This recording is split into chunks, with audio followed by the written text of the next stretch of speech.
Hi everybody, my name is Mike Wood. I am a theatrical lighting designer and educator currently based in Nashville, Tennessee. I work in primarily musical theater all over the country, but I also do a good deal of corporate work, straight plays, and kind of really whatever else comes my way. So my friends at Rosco sent over this MIXBOOK. So I'm gonna do a quick little unboxing here and kind of show you how it works and talk a little bit about why I like it and what I use it for.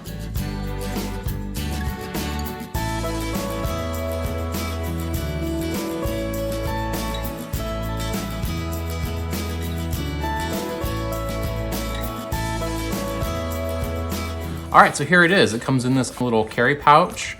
We've got a quick start guide here and a little, looks like micro USB cable for charging. So this is the MIXBOOK itself. I love that it has a tripod adapter on the bottom, so you can screw that onto your tripod, or if you're using it on a camera, you could get a hot shoe to tripod adapter and screw it right to the top and have a light for your camera. Over here on the side, we've got our power button, our charging port, and a little status LED there. So here it is. Turned it on and it starts off, it's in this red here. So I'm gonna go ahead and pair this to my phone so that we can get an idea of how to use it here. I am gonna go ahead and open up the app for the first time. Once I have opened it, it's gonna ask me to create an account or to sign in. I've already done that, so just to save a little bit of time. So right away, the first thing it's gonna ask me to do is to connect my MIXBOOK down here at the bottom. It tells me no light connected. So I can tap on the arrow, I can scan for existing lights. There it is, it sees it right away, MIXBOOK. Once I've connected to it, I go ahead and I say, this is the one I want, and you see it change color, and the little LED on the side change to blue to let me know that it is fully connected. So here on my white screen, I've got simple things like intensity controls. I can do 10% increments all the way up or down. The original MIXBOOks, you could only do 100%, 50%, 0%. These newer ones allow you to do 10% increments.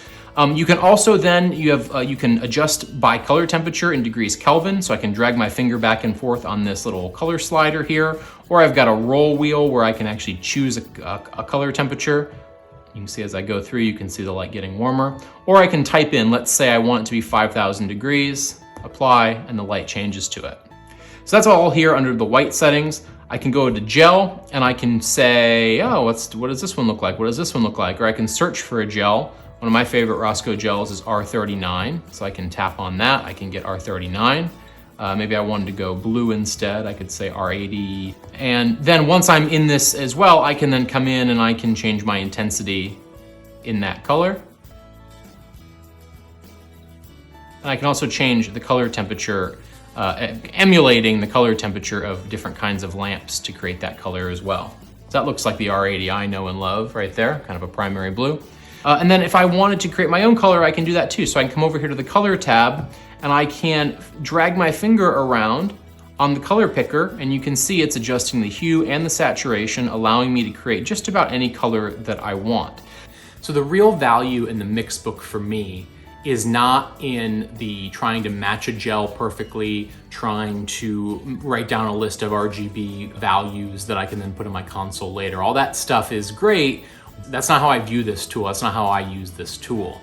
To me, it's a much more valuable tool to have in the pre-production process and in conversations with non-lighting people. So for example, when I sit down in a production meeting, the scene designer usually has a model or they have photos or they have model elements. The costume designer, they'll have some fabric swatches. They might even have a piece or two. The sound designer might have audio samples to listen to. But I found that I very rarely have tangible things to show. I might have some research imagery, something like that. But for the most part, all I really ever have is these more abstract conversations and these more abstract things to talk about. You know, we say, oh yeah, we want this is gonna be bluer and this is gonna be redder and this is how this is gonna feel. But it's not very tangible, it's not very concrete, especially for if you've got a director that doesn't necessarily visualize lighting as well. And we all know some directors can see it really well and you can say, you know, I want this to be really cool and blue and they get it, and other ones that you have to show them something. So what the MIXBOOK will allow me to do in these production meetings is to take a light and let's say we're working on a nighttime scene and the director really wants a cold grayish bluish light coming in through the window, for example. I can take my MIXBOOK and I can kind of dial in a color that I think looks like that bluish grayish moonlight. I can put it through the scenic models window, and then we can have that discussion. And the director can say, no, I think it needs to be a little less blue or a little more blue, or they might make up some other word that you've never heard of.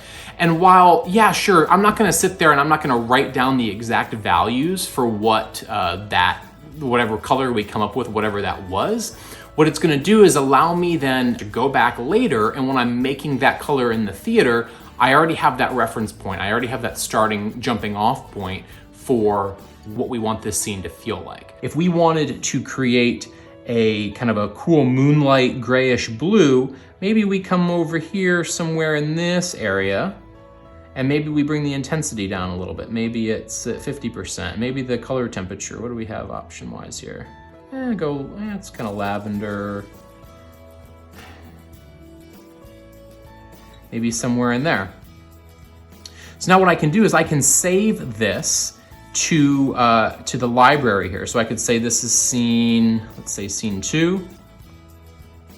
I could save that. I've already made a test show folder there, and I'm gonna add it to my favorites. Now here under my favorites, you can see I've already got one saved here, but I can switch back and forth between my 2 scene colors. And right there, I can recall exactly what I was doing when I created that color. So this is, again, a good example of if I'm in a production meeting and I'm talking to a director about a particular color, we get that color tuned in exactly where we want it to be. I can then save that color, and then later on, I can then have that reference point as I'm doing my design work to either pick a gel that matches that or to mix that color later on outside of that production meeting room. So pretty cool stuff. So it's gonna allow me to have more informed conversations and more collaborative conversations with the other people on my team, more so than it is a tool to match color perfectly. So I'm actually gonna be giving away this very MIXBOOK. If you head on over to my Instagram, @MikeWoodLD, you can find instructions there on how you can win this MIXBOOK. Unfortunately, it has already been opened once because you just saw me open it, but it can be yours. I hope this video was able to give you a better understanding of how the MIXBOOK works and how you might be able to use it in your own production workflow. If you have any questions, throw them in the comments, and I look forward to talking with you. I'll see you next time.